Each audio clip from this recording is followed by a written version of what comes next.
Welcome.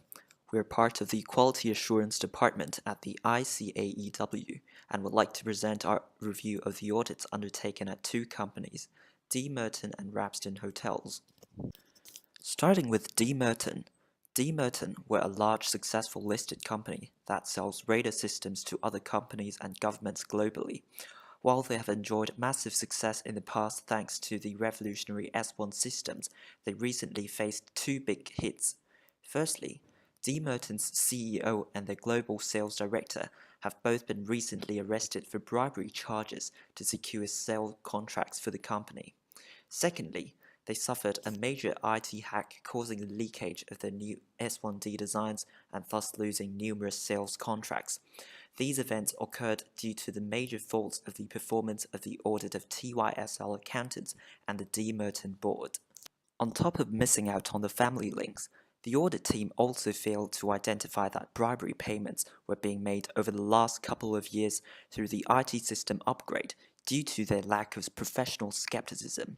In particular, in violation of paragraph 821 of ISA 200, which requires auditors to consider the reliability of information to be used as audit evidence, the audit team only took the head of IT's assurance that the work was carried out by a separate contractor, but overlooked, firstly, the unusual circumstances of the overspend on the contract, contrary to paragraph A19, and secondly, the conflicting evidence that the work was being undertaken by an internal team, contrary to paragraph A18.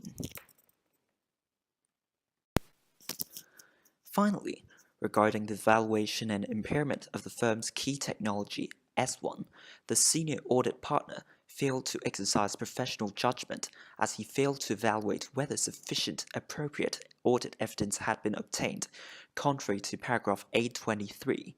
For instance, he used an internal employee, namely the head of IT, rather than using an independent expert to obtain assurance that the technology used in the older and newer models offered by the company was similar enough to include the revenue of the newer S1B and C models in forecasting the sales of the older model S1A, thus determining that a material write-down or impairment was not required for S1A.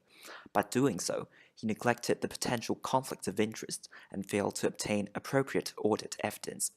In addition, he gave an overly generous projection of S1A sales based on non-binding letters of consent and gave assurance in his audit report to the Audit Council without having appropriate understanding of the S1 technology. Studies have shown that good corporate governance has a positive impact on audit quality. Board independence plays a vital role in order to achieve higher level of audit quality for public companies, and this can be achieved by having non-executive directors represent 1/3 of the board. D. Martin has separate person to take on CEO and chairman roles, and there are also 4 non-executive directors on the boardroom. However, there was some failure within the board that led to difficulties of the conduct of the audit and the performance of the auditors. In the case of D. Martin, it has a poor control environment, particularly the absence of the characteristics such as the entity's risk assessment process, the information system, and the control activities of the environment that may limit auditors' ability to rely on management controls. This is because an unreliable control environment affects all other processes.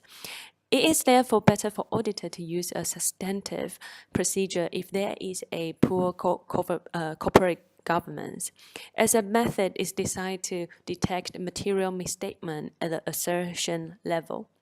While TYSL fail generally in their duties as auditors, it must be noted that the change of audit partner is to bring a fresh eye to the audit. It is recommended that audit partners should encourage team members to report on potential fraud risk immediately so that risk could be discovered and evidenced. The audit team is also recommended to keep in mind that there may be other unrecorded related parties which are not identified before in fraud risks. With the benefit of hindsight, the auditors could also make a use of suspicious activity report to the National Crime Agency. With these approaches in place, accountants could better discharge their duties as auditors in the future. Now moving on to the analysis of Rapson Hotel. Rapson Hotel are a successful hotel development company who have recently transitioned to become a public listed company. Not only did the directors of Rapson Hotel fail to fulfill their duties outlined in the 2006 Companies Act and the FRC Corporate Governance Code, but the company's auditors failed to carry out proper checks, breaching a number of legal requirements under the International Standards of Auditing and the International Standard of Quality Control.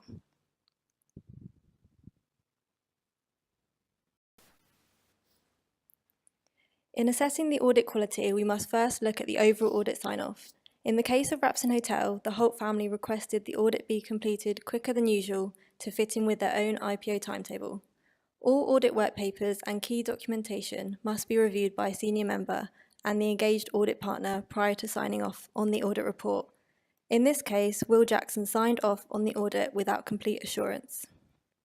As an auditor and professional accountant, Will is responsible for managing client expectations and has a duty of care to be honest with his clients from the start and throughout a project. The audit was signed off with the threat of putting the audit out for tender, showing a failure to use sufficient professional judgment. The ISA 500 also requires the auditor to design and perform audit procedures in such a way to enable the auditor to obtain sufficient appropriate audit evidence to be able to draw reasonable conclusions on which to base their opinion. Whilst auditors should aim to minimise interference with normal business activities, there is still a certain level of assertiveness and authority required. Another misconduct by the auditors includes the release of confidential company information on social media.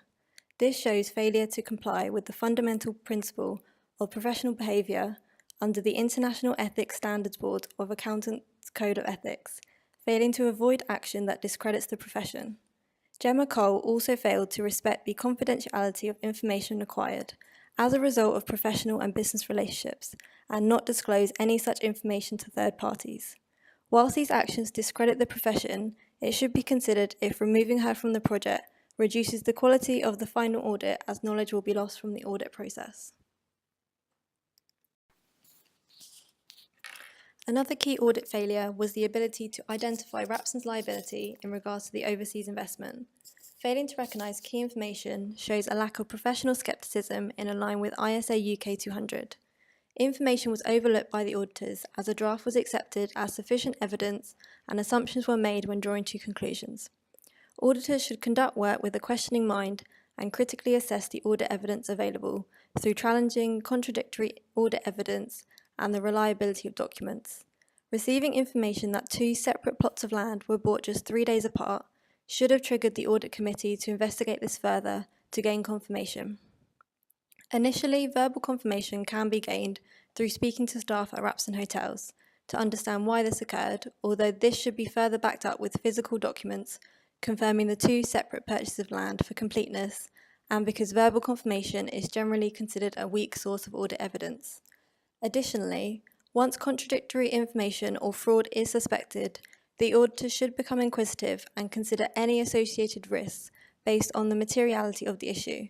For example, the auditor should question if these issues will affect the going concern of the company. This can be shown in the recent BHS audit carried out by PwC, where serious issues were overlooked during the audit process, which contributed to the company's downfall.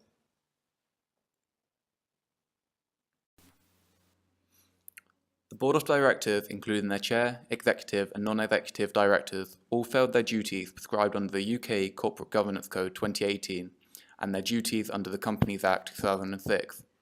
That resulted in a number of the company failings, such as the legal liability of foreign development and the major tax penalty from the tax claim of the refurbishment of the hotel. Furthermore, the board of the company contributed to the failings of the audit as the poor performance throughout set the tone of the audit. These failings include not notifying the AWR accountants of the legal liability regarding the foreign expansion and withholding crucial documentation, which is their right prescribed under the Companies Act 2006. Secondly, the audit committee continued the tenure of AWR accountants despite their failings. It's the role of the non-executive and audit committee to maintain an appropriate relationship with the company's audits such as minimizing any familiarity threat or self-interest to ensure the auditors remain independent and critical, as prescribed by Section C3 of the Corporate Governance Code. Using external advice from Banton's accountants made it difficult for the auditors to ensure the tax claim was correct. The Board of Directors, including their chair, executive and non-executive directors, all failed in their duties prescribed under the UK Corporate Governance Code 2018 and their duties under the Companies Act 2006. That resulted in a number of the company failings, such as the legal liability of foreign development and the major tax penalty from the tax claims for refurbishment of the hotel.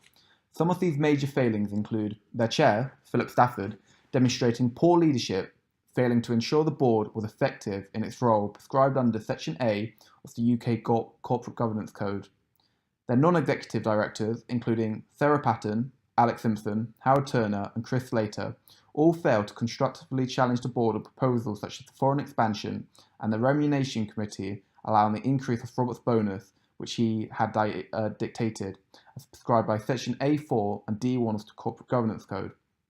Executive failings include of Sebastian Holt, Robert Holt, and Karen Walker, who withheld crucial documentation from the audit, had unfettered powers of decision-making, and failed to challenge or ensure the original advice of the tax claim from Banton's accountants was reliable and accurate.